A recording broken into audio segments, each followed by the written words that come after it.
where they're trying to get that back end and help push them around, as well as in off-canvas situations, it can help the bottom tyre almost, I guess, support you and help push you up the obstacle. You don't jump in these cars and drive them like a normal four-wheel drive. You have so much in your artillery that you can use to manipulate the car in and out of a position to your advantage or sometimes disadvantage when you grab the wrong lever. We've always been there. So we can see the navigator down the bottom.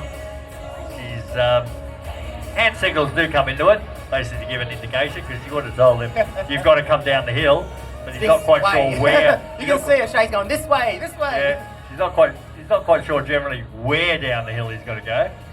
You know one thing, Glenn, I think myself, I've been competing for a number of years now, and it doesn't matter how many times you do it on course.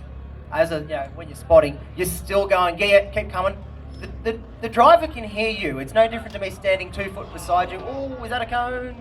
Yeah, I think that's a cone. Yeah, we got a cone. So for those who can't see over in the crowd, down by the driver's side wheel, there's a cone in the gully.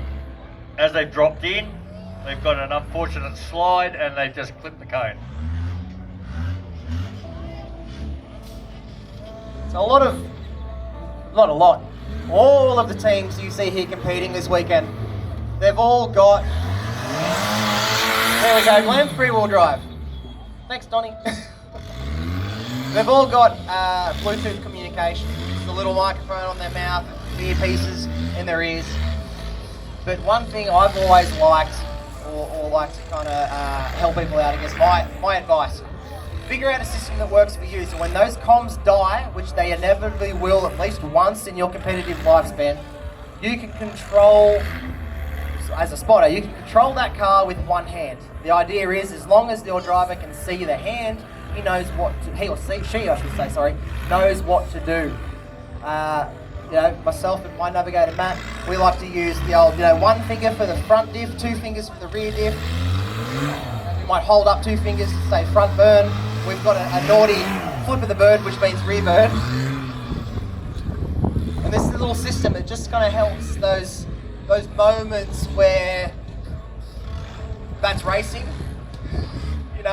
Yeah, and you see it with the teams that always run together. The Barrett brothers, always together, and they know the vehicle, they know what it can do, and they work as one. The teams that work as one generally do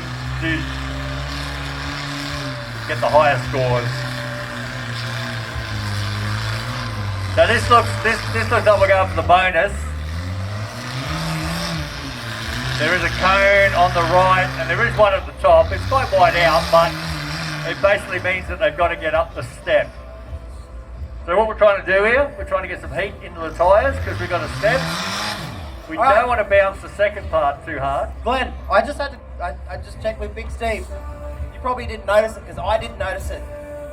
The yellow cone on the right, look where the top cone is on the left, all the way up the top of the hill. So they're enticing them here. They're going, hey, look, you're like, all the room. But they've closed the left side off with a lot of gates. And unfortunately, exactly what just happened right there.